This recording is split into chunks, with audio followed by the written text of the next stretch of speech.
Kembali lagi ke ruangan ini, kali ini kami akan menceritakan jalan cerita sebuah film yang bertajuk Transcendency 2014. Dr. Will Chester adalah seorang ilmuwan yang meneliti sifat sapiens C, termasuk kecerdasan buatan.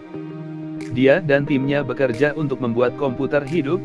Ia memprediksi bahwa komputer seperti itu akan menciptakan singularitas teknologi, atau dalam kata-katanya, transendensi.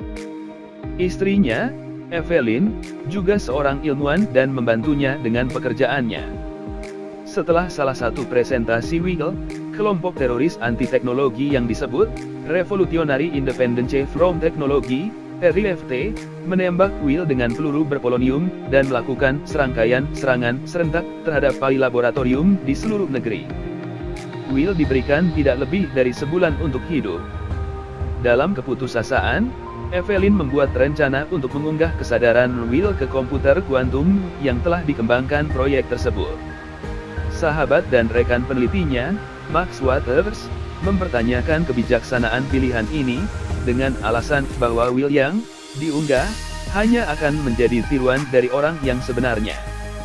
Kesadaran Will bertahan dari kematian tubuhnya dalam bentuk teknologi ini, dan meminta untuk terhubung ke internet untuk tumbuh dalam kemampuan dan pengetahuan.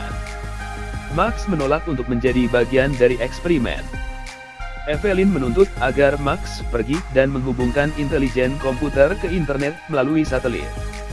Pemimpin RIFT, Bray menculik Max dan akhirnya membujuknya untuk bergabung dengan grup.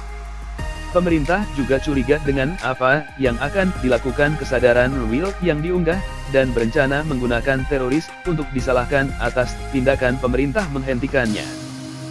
Dalam bentuk virtualnya dan dengan bantuan Evelyn, Will menggunakan kemampuan barunya yang luas untuk membangun utopia teknologi di kota gurun terpencil bernama Brickworld, tempat ia mempelopori pengembangan teknologi terobosan di bidang kedokteran, energi, biologi, dan nanoteknologi. Namun, Evelyn semakin takut dengan motif Will ketika dia menunjukkan kemampuan untuk terhubung dari jarak jauh, dan mengendalikan pikiran orang setelah mereka menjadi sasaran partikel nanonya. Agen FBI Donald Buchanan, dengan bantuan ilmuwan pemerintah Joseph Tager, berencana untuk menghentikan penyebaran entitas hidup. Karena Will telah menyebarkan pengaruhnya ke semua teknologi komputer jaringan di dunia, Max dan RIFT mengembangkan virus komputer dengan tujuan menghapus kode sumber Will, menghancurkannya. Evelyn berencana untuk mengunggah virus dengan menginfeksi dirinya sendiri, dan kemudian membuat Will mengunggah kesadarannya. Efek samping dari virus ini adalah kehancuran peradaban teknologi. Ini juga akan menonaktifkan partikel nano, yang telah menyebar di air, melalui angin dan sudah mulai membasmi polusi, penyakit, dan kematian manusia. Ketika Evelyn kembali ke pusat penelitian, dia terpana melihat Will dalam tubuh organik baru yang identik dengan tubuh lamanya. Will menyambutnya, tetapi langsung menyadari bahwa dia membawa virus dan berniat untuk menghancurkannya. FBI dan anggota RIFT menyerang pangkalan dengan artileri, menghancurkan sebagian besar catur dayanya dan melukai Evelyn secara fatal. Ketika Bray mengancam akan membunuh Max kecuali Will mengunggah virus, Will menjelaskan bahwa ia hanya memiliki kekuatan yang cukup untuk menyembuhkan tubuh fisik Evelyn atau mengunggah virus. Evelyn memberitahu Will bahwa Max tidak boleh mati karena apa yang telah mereka lakukan, jadi Will mengunggah virus untuk menyelamatkan Max. Saat Will meninggal, dia menjelaskan kepada Evelyn bahwa dia melakukan apa yang dia lakukan untuknya, karena dia mengejar sains untuk memperbaiki kerusakan yang telah dilakukan manusia terhadap ekosistem.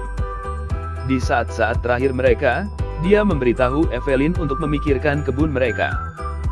Virus itu membunuh Will dan Evelyn, dan kemudian terjadi keruntuhan dan pemadaman teknologi global. 5 tahun kemudian, di taman Will dan Evelyn di rumah lama mereka di Berkeley, Max memperhatikan bahwa bunga matahari mereka adalah satu-satunya tanaman yang mekar. Setelah pemeriksaan lebih dekat, ia melihat bahwa setetes air jatuh dari kelopak bunga matahari langsung membersihkan genangan minyak dan menyadari bahwa sangkar Faraday di sekitar taman telah melindungi sampel partikel nano hidup Will. Film berakhir dengan sulih suara oleh Max. Dia menciptakan taman ini untuk alasan yang sama, dia melakukan segalanya, jadi mereka bisa bersama, lalu film pun tamat. Terima kasih karena sudah menonton video ini, semoga Anda semua terhibur dan sampai jumpa di video yang selanjutnya.